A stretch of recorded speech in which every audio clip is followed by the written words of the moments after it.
Hi there.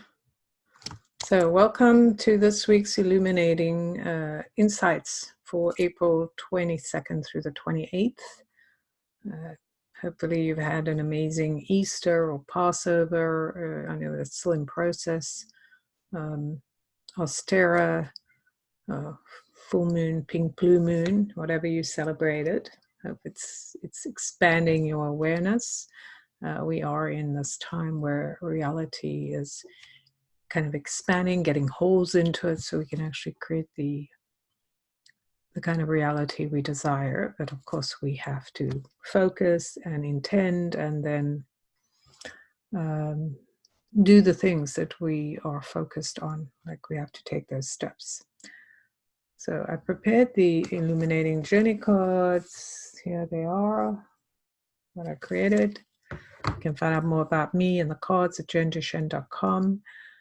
We do have a very, we're in a very interesting time, very active, very energetic. This weekend has been about expanding the space, so how we live in the space, the recognition of who we are and what we want to bring in,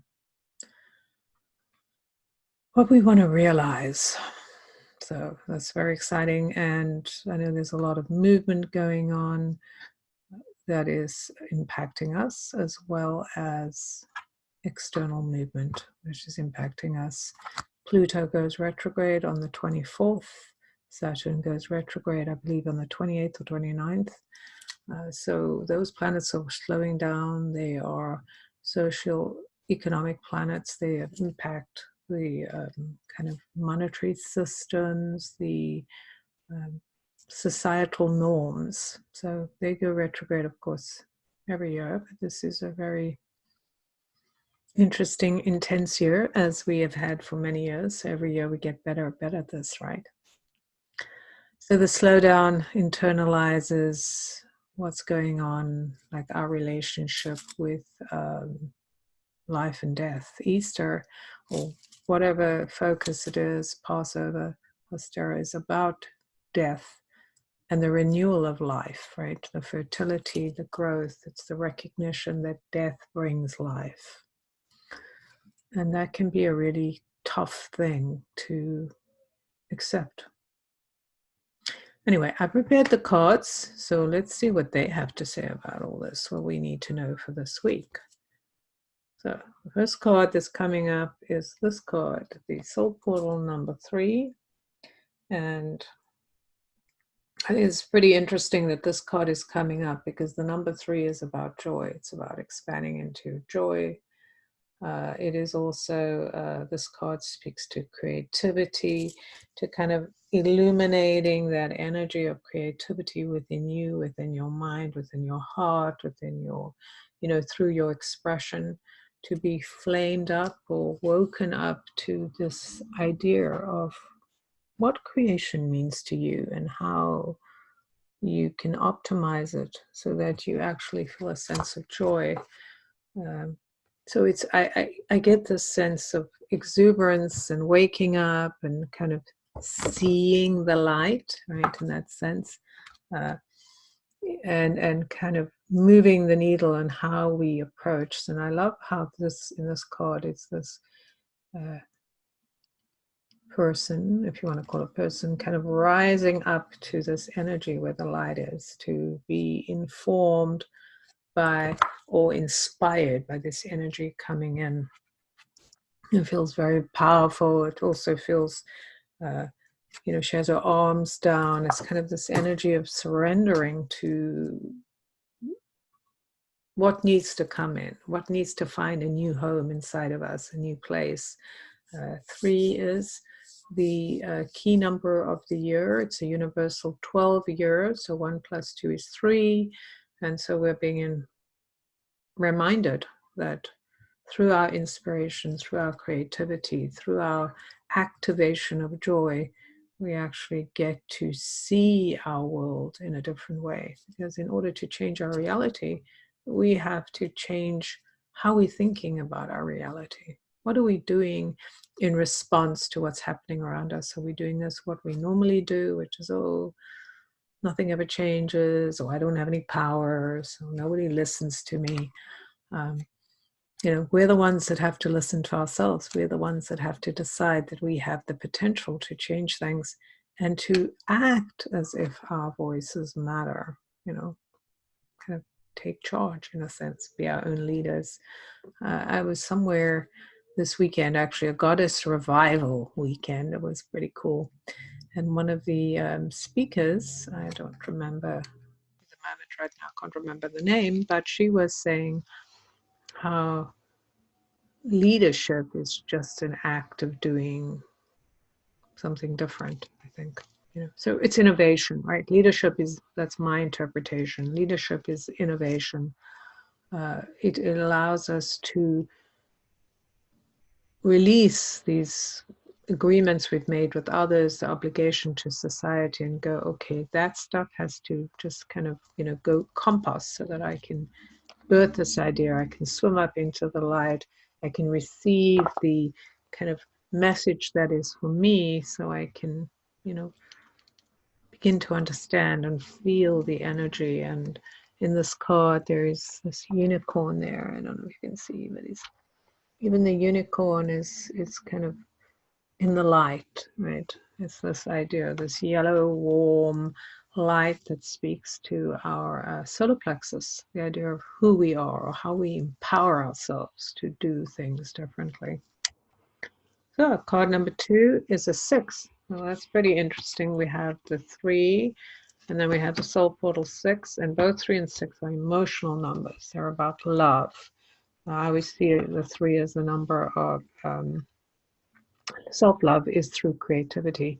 We love ourselves through doing things we love, like we allow ourselves to kind of wander in this bubble of creativity. So I get a sense that for this week, we must indulge our creative selves, our fun, loving, joyful selves. We must bring this energy to what's happening around us and put a new focus. Instead of focusing on what we would have focused on or on our limitations or what we can't do, we begin to get creative.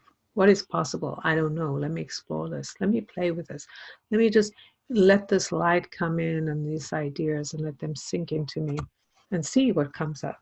Right? And then 6, the number 6 is about loving your partners, your family, your neighbors. It's the communal love that we feel in our intimate circles.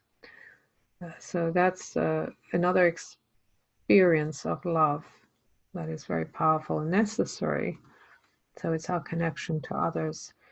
This card is a card of partnership, and I just love how the snake, which is often something that we look at with disdain or fear, is kind of in motion, in kind of connecting and bringing love. It's kind of there's a vibrancy in the snake that is like, I'm alive, you know, feel my passion, feel my power, and you know, use that passion to help you kind of connect to each other, connect to what you desire, to connect to the other part of you, right?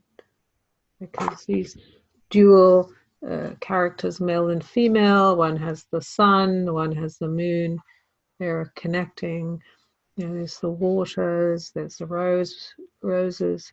There's all of this energy that is very lush and beautiful. This idea of kind of like a Garden of Eden. If we see what we have, not as a limited space, but as a regenerating place of beauty, and if we begin to connect with our environment, with the people in our lives, with what we're desiring to birth in this way, so we don't see it as limited in the sense of, oh, the poor land, oh, the poor this, like we're not shrouded in kind of worrying about everything, but more in the sense of, you know, what can I do to help? So this is a very different approach than one that has been familiar to many of us.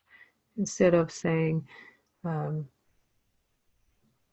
agree that you're in need, which of course we're all in need, but from that point of view of you're so helpless, you can't help yourself, you need me, to this idea of I recognize your authority. I recognize and when I say authority, I mean your sense of self. I recognize your sense of self. I recognize my sense of self. I recognize all of us. And how do we connect into our sense of self? How do we connect into the wholeness of that?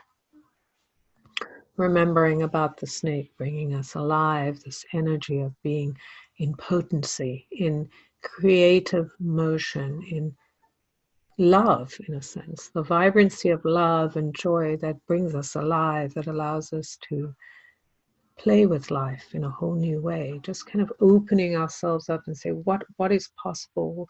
What is it that I want my life to feel like? And what do I want to experience? And bring that opportunity in by looking at life in this way, that it is alive and that the world is alive and you're a player in the world.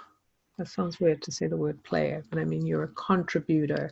You're here to bring your energy in. So what does that look like? What are you bringing to your life? Are you bringing the joyful laughter of what's possible and loving and taking care of yourself and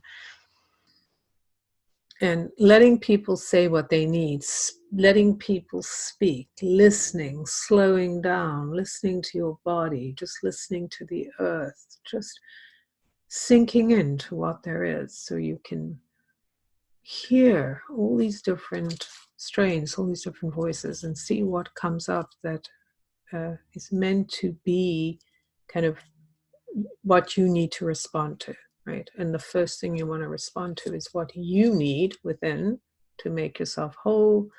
And so you can then begin to give to whatever you encounter, right? By changing you, you change your relationship with everything else. Card number 3 is the key. It's fascinating. That key has not been coming up, and all of a sudden this last few days it's been coming up quite a bit. So this is the key to what you desire, what you want to build, or having a different reality. The key is in how you approach it, right? What are you bringing to the table? What are you willing to become, or think about, right? When we want to leave a room, when we're looking for a way out, an escape, an idea that something's different, then it's this idea of what does the key bring? Is the key locking us in? Is the key letting us out? Is it letting us into a secret space that no one else has access to? So what is the key to this kind of wholeness, or this being okay with where we are, right? You being okay with where you are, this idea of using your willingness to be in joy. So you're kind of in surrender mode, the idea that you're letting the water kind of bring you up to the exact place you need to be. So your joyfulness is awoken, your creativity is in motion, and then your connection to this divine snake, the movement, the liveliness between aspects that is wanting to be felt through the masculine and through the feminine. I think this is the feminine, yes, wanting to be felt through that and experienced through that and experienced in your world, because like we know, shitty things can happen, difficult, challenging things can happen, and they do. But it's how we expect it to unfold, what we're telling ourselves, the story we're telling ourselves about this that makes the difference. And that's the same for the key. The key is giving us permission to let go of old expectations. It's telling us there is always a way out, there is another way forward, and you hold the key. And the key is connected to how you approach this aspect of self-love, self-expression, self-realization, in the sense of making real the things that you have in your head. Like, I want to have this experience. Well, what are you doing to bring it alive? If you want to feel, have more time doing creative projects? Are you actually putting time aside to doing it? And then just enjoying it, right? Not criticizing yourself or running yourself down for what you've created, but just going, I'm in motion, I'm in learning, I'm gathering ideas, I'm getting connected to the energy of this snake liveliness, right? I'm feeling the power of snake medicine. It's moving from one side of my being, my intuitive side, to my kind of the side that makes things happen, where action happens. And to feel that through your body and your soul, your mind, your brain, all of these different aspects changes everything, right? It brings you alive, brings you into cohesion with what you're bringing forward. So that's the reading for this week.